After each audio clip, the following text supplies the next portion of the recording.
अजय उराव नेवरा से आहन उनके मंच में आमंत्रित करा जाते हैं। साथ ही साथ राजेश उराव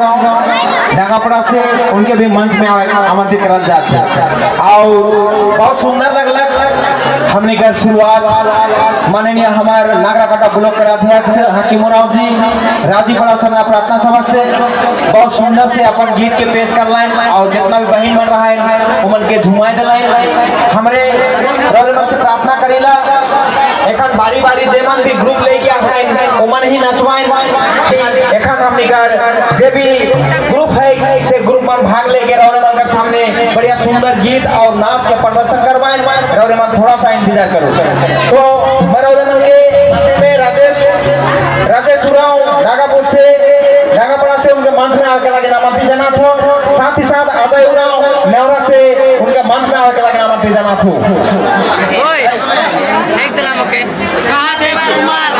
टाइम रखे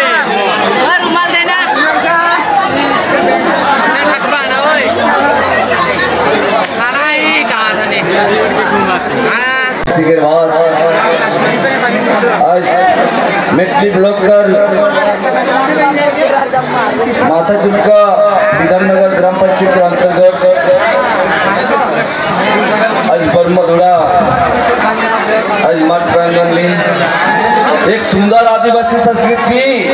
प्रदर्शित होलक इकर में नेता सबके मिलक सबे आए और जितना भी आवाज मोर अपन माय बाप भाई बहन दादा दीदी और हमार पंचायत लेवल से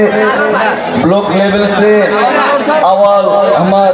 बड़का मेहमान मन के भी मोरी मंच में बैठल समाज अगुआ धर्म अगुआ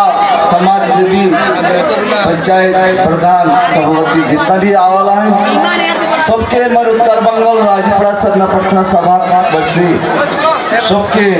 मैं हार्दिक अभिनंदन जनान और तहे दिल से सबके धन्यवाद जनान। सबके जय धर्मेश जय जोहार जय आदिवासी। बहुत खुशी करता है कि अगर संस्कृति अगर रीति रिवाज अगर कल्चर और लंडा जाति समुदाय बांग्ला ये आदिवासी लोग का कल्चर इस प्रकार नहीं होता है कि नहीं होता है क्या घटिया का है और अच्छा बेहतर की है ये भी बोल रहा